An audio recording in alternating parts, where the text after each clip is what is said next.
गीता में भगवान श्री कृष्ण द्वारा कही गई बातें मनुष्य को खुद से रूबरू करवाती है। अगर मनुष्य गीता की बातों पर सही सही अमल करे तो ना तो वो कभी असफल हो सकता है और ना ही कभी किसी से धोखा खा सकता है। इसमें कही गई बातें अनमोल है। आज के इस वीडियो में हम आपको भगवान श्री कृष्ण द्वारा कही गई 10 ऐसी महत्वपूर्ण बातों के बारे में बताने जा रहे हैं जिसे आत्मसात कर आप जीवन के सभी सुखों को प्राप्त कर सकते हैं। नमस्कार दर्शकों, द डिवाइन टेल्स पर आपका स्वागत है। पहली बात, मनुष्य की सबसे बड़ी दुर्बलता क्या होती है? सोचिए, धन, प्रेम, अहंकार नहीं। मनुष्य की सबसे बड़ी दुर्बलता होती है उसके रहस्य। चाहे आप कितने भी शक्तिशाली क्यों ना हो, कितनी भी प्रबल क्यों ना हो, परंतु उसके रहस्य उसके नाश की चाबी होती है। इसीलिए यदि प्रबल रहना है, शक्तिशाली रहना है, सामर्थ्य में रहना है, तो अपने रहस्य को किसी को भी न बताएं, ना मित्र को और ना ही शत्रु को, क्योंकि समय पड़ने पर कौन कब शत्रु हो जाए ऐसा कहना संभव नहीं है।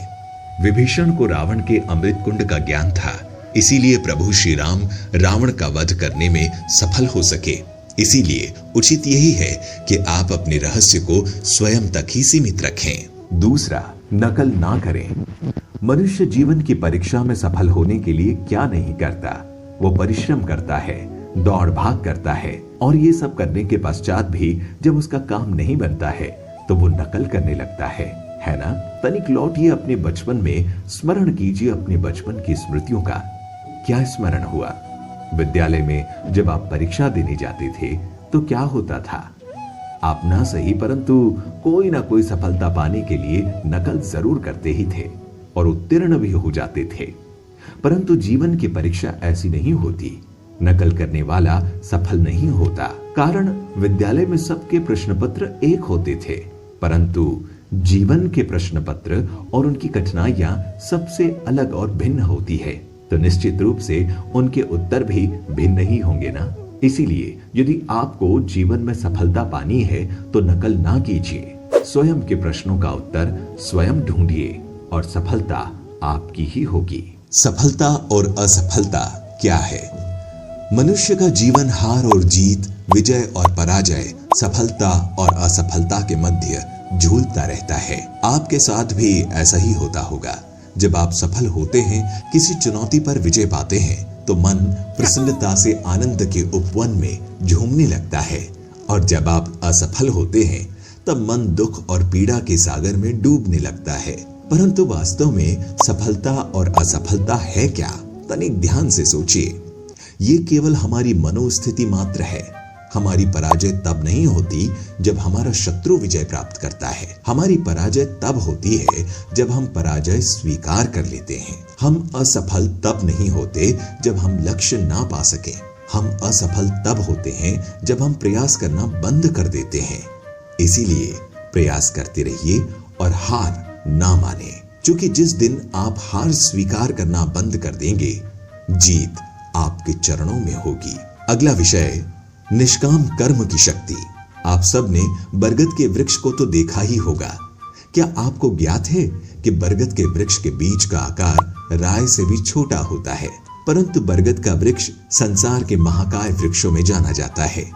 जब उसका जन्म होता है तब उसमें वो जटाएं, वो शाखाएं नहीं होती, परंतु जैसे जैसे उसका विस्तार होता है, जैसे जैसे वो अधिक शाखाओं का भार उठाता है, अधिक पत्तियों का सृजन करता है, वैसे वैसे उसकी शाखाएं जटाएं बनकर जड़ तक पहुंचती है और उस वृक्ष को सहारा देती है। ये जीवन का बहुत महत्वपूर्ण पथ है। बिना लोभ लालच शुभ कार्य करें, अन्य लोगों की सहायता करें। धीरे धीरे आपने जिनकी सहायता की वो आपके सहायक बनते जाएंगे, आपकी जड़ों को और भी बलशाली बनाएंगे, आयु, मान और आकार बढ़ाएंगे। सजीवन, सहायता और निष्काम कर्म आपको मृत्यु के पश्चात भी मरने नहीं देगा, आपको अमर रखेगा। अगला बिंदु है, ज्यादा बोलना हानिकारक होता है। हमारा शरीर प्रकृति का एक महान आविष्कार है। इससे जटिल संरचना संसार में और कोई नहीं। हमारा शरीर जितना जटिल है, यदि इसे ठीक से जाना जाए तो इससे अधिक सरल ज्ञान देने वाला और कोई नहीं। हमारे शरीर में 5 इंद्रियां होती है जो हमें भाव, गुण और वस्तुओं का बोध कराती है। हमारे पास आंख है, नाक है, स्पर्श के लिए त्वचा है, कान और जिह्वा है। सबका भिन्न भिन्न कार्य है। आंखों से देखना, कानों से सुनना, नथनों से श्वास लेना, त्वचा से स्पर्श करना और जिह्वा से स्वाद लेना। परंतु क्या आपने कभी सोचा है, प्रकृति ने हमें 2 आंखें दी, 2 नथुने दिए, 2 कान दिए, स्पर्श के लिए ये पूरा शरीर दिया, परंतु जिह्वा केवल एक दी। ऐसा क्यों? क्योंकि प्रकृति चाहती है हम देखें अधिक, सुने अधिक और ज्ञान अधिक अर्जित करें और बोले कम, क्योंकि अधिक वाचाल नाश को आमंत्रण देता है। याद रखिएगा। अगला बिंदु है अपनों की पहचान कैसे करें। ये सदा ही कहते आए हैं कि यदि आगे बढ़ना है तो अपनों का साथ दो। सत्य कहते हैं अपनों का साथ देना ही चाहिए, परंतु साथ देने से पूर्व ये अवश्य जान लेना चाहिए कि अपने हैं कौन। क्या अपने वही होते हैं जिनके साथ हमारा रक्त संबंध होता है, या अपने मित्र? अपने वो होते हैं जो हमें सद्कार्य के लिए प्रेरित करें, हमें आगे बढ़ाए, हमारा साथ दे, और वो जिनका साथ देने से समाज का नाश हो, धर्म की हानि हो, वो सगे होकर भी सगे नहीं होते। इसीलिए जब अपनों की परिभाषा का चुनाव करें तो उन्हें अपना माने, जो आपका साथ दे। अगला है प्रगति के लिए जरूरी है अपनों से दूर होना। आप जिनसे प्रेम करते हैं सदा उनके समीप रहना चाहते हैं, नहीं चाहते कि कभी अपनों से दूर होना पड़े, बिछड़ना पड़े। परंतु एक पश्चात अपनों से दूर हो जाना उन्नति के लिए आवश्यक है। आप माता पिता है ना, यदि आप अपने संतान के जीवन के हर पग पर उनका मार्गदर्शन करते रहेंगे तो आपकी संतान स्वयं मार्ग चुनना कैसे सीखेगी, मार्ग के कांटों से स्वयं को बचाना कैसे सीखेगी।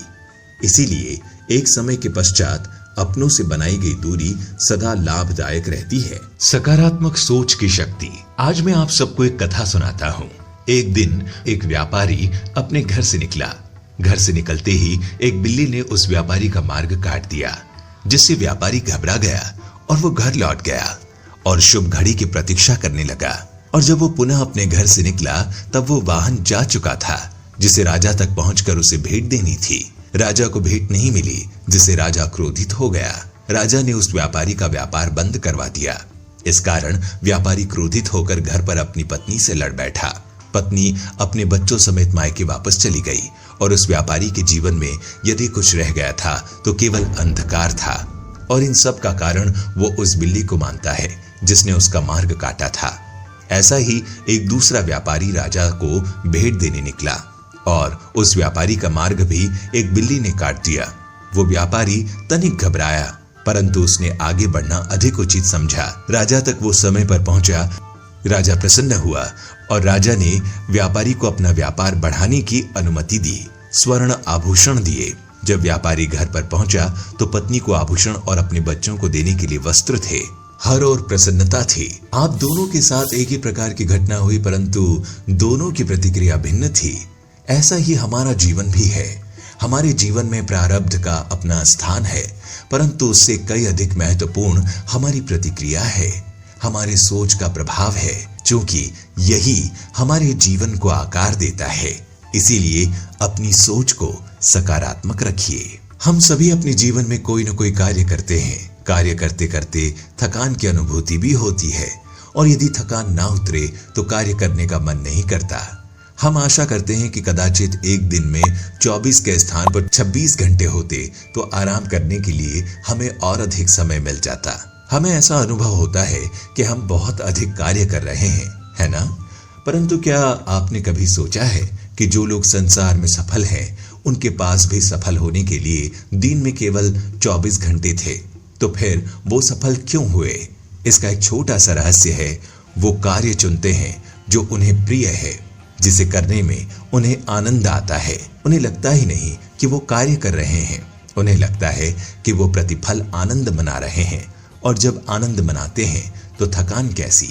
इसीलिए यदि आप जीवन में कोई भी काम कर रहे हैं तो वो आपके मन को भाना चाहिए, या जो कार्य आप कर रहे हैं उससे आपके मन को शांति मिलनी चाहिए। सफलता आपको अवश्य मिलेगी। अंतिम विषय, समय बहुत बहुमूल्य है। कभी सोचा है कि हमारा जीवन भी उस रेत की घड़ी की भांति है। जो रेत नीचे गिर चुकी है वो हमारा अतीत है, और जो अब भी ऊपर है वो हमारा आने वाला भविष्य है। और वर्तमान ये संकुचित स्थल है जहां से धीरे धीरे करके रेत गिर रही है। अर्थात हमारे पास जीने के लिए यही एक क्षण है। उसका उपयोग कैसे करना है ये हम पर निर्भर करता है। जो बीत गया उसका दुख मनाना है, या जो भविष्य में आने वाला है उसकी प्रतीक्षा में क्रोध करना है। सब कुछ करने के लिए यही एक क्षण है। प्रसन्न रहना है तो उसके लिए भी यही एक पल है। प्रतीक्षा करते रहोगे तो ये पल भी भूतकाल में बदल जाएगा। इसीलिए आनंद के लिए, परोपकार के लिए प्रतीक्षा ना कीजिए। आपके पास जो पल है उसका भरपूर सदुपयोग कीजिए, क्योंकि इस घड़ी को पलटकर आप फिर से समय अवश्य गिन सकते हैं, परंतु अपना बीता हुआ समय आप वापस नहीं लौटा पाएंगे। तो दर्शकों, भगवान श्री कृष्ण की इन बातों से आपने क्या सीखा, नीचे कमेंट में हमें जरूर लिखकर बताइए। और उम्मीद करते हैं कि आपको हमारी आज की ये प्रस्तुति जरूर पसंद आई होगी। अगर पसंद आई हो तो ज्यादा से ज्यादा लाइक और शेयर कीजिए, ताकि आपके जानने वालों को भी जीवन से जुड़ी ये बातें पता चल सके। साथ ही ऐसे आध्यात्मिक वीडियोस के लिए अभी द डिवाइन टेल्स को सब्सक्राइब करें। तो दर्शकों, आज के इस वीडियो में बस इतना ही। दीजिए इजाजत। नमस्कार।